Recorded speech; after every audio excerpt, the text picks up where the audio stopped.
ಪಶ್ಚಿಮ ಬಂಗಾಳದ ಸಂದೇಶ್ ಖಾಲಿ ಘಟನೆ ಇದೆಯಲ್ಲ, ಇದು ಬಿಜೆಪಿ ಪಕ್ಷದ ಕಥೆ, ಚಿತ್ರಕಥೆ. ಇದು ಸ್ಕ್ರಿಪ್ಟ್ ಅವರದೇ. ಇದು ಆ ಥರದ್ದು ನಡೆದೇ ಇಲ್ಲ. ಸಂದೇಶ್ ಖಾಲಿ ಘಟನೆ ಹೊರತಂದಂತಹ ಸಿರಿಯಾ ಪರ್ವೀನ್ ಗಂಭೀರ ಹೇಳಿಕೆಯನ್ನು ಕೊಟ್ಟಿದ್ದಾರೆ. ಬಿಜೆಪಿ ಪಕ್ಷಕ್ಕೆ ರಾಜೀನಾಮೆಯನ್ನು ಕೊಟ್ಟು ಟಿಎಂಸಿ ಸೇರಿಕೊಂಡಿದ್ದಾರೆ ಸಿರಿಯಾ ಪರ್ವೀನ್. ಈ ಥರದೊಂದು ಘಟನೆ ಅಂತ ಹೇಳಿದ್ರಲ್ಲ, ಇದು ಇಡೀ ಬಿಜೆಪಿಯ ಕಥೆ, ಚಿತ್ರಕಥೆ ಇದ್ದಂಥ ವಿಚಾರವೇ ಹೊರತು ಆ ಥರದ್ದೇನು ನಡೆದಿಲ್ಲ. ಬಿಜೆಪಿ ಪಕ್ಷಕ್ಕೆ ರಾಜೀನಾಮೆಯನ್ನು ಕೊಟ್ಟು ಟಿಎಂಸಿಯನ್ನು ಸೇರಿಕೊಂಡಿದ್ದಾರೆ ಸಿರಿಯಾ ಪರ್ವೀನ್.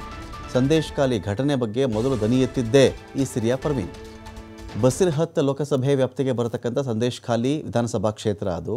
ನಾಳೆ ಬಸಿರ್ಹತ್ ಕ್ಷೇತ್ರದಲ್ಲಿ ಮತದಾನ ನಡೆಯುತ್ತೆ. ಸಂದೇಶ್ ಖಾಲಿ ಸಂತ್ರಸ್ತರ ಪರ ನಾನು ಹೋರಾಡ್ತಾ ಇದ್ದೆ, ನಂತರ ಇದು ಕೇವಲ ಕಥೆ, ಚಿತ್ರಕಥೆ ಅಂತ ನನಗೆ ಆಮೇಲೆ ಗೊತ್ತಾಯಿತು. ಈ ಥರದ್ದೆಲ್ಲ ಇವ್ರು ಹೇಳಿದ್ರು.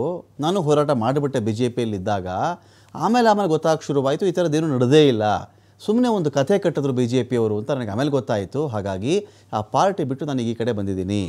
ಇದಕ್ಕೋಸ್ಕರ ಮೊಬೈಲ್, ಮಾಧ್ಯಮ, ಹಣ ಎಲ್ಲವನ್ನೂ ದುರುಪಯೋಗ ಪಡಿಸ್ಕೊಂಡ್ರು ಇವರು. ಬಿ ಜೆ ಪಿಯ ಕಥೆ, ಚಿತ್ರಕಥೆ ಪ್ರಕಾರವೇ ನಡೀತಾ ಇರತಕ್ಕಂಥ ಹೋರಾಟದಿಂದ ನನಗೆ ಸತ್ಯ ಗೊತ್ತಾದ ಮೇಲೆ ನಾನು ಹಿಂದೆ ಸರದೆ ಅಂತ ಅವರು ಮಾತನಾಡಿದ್ದಾರೆ. ಮತದಾನಕ್ಕೆ ಒಂದೇ ಒಂದಿನ ಮೊದಲು ಸಿರಿಯಾ ಪರ್ವೀನ್ ಹೊಸ ಬಾಂಬನ್ನು ಸಿಡಿಸಿದ್ದಾರೆ. সবাই দেখেছেন একটা জেলার একটা কেন্দ্রিক জায়গা থেকে বারবার আন্দোলন তুলে নিয়ে আসা হয়েছে।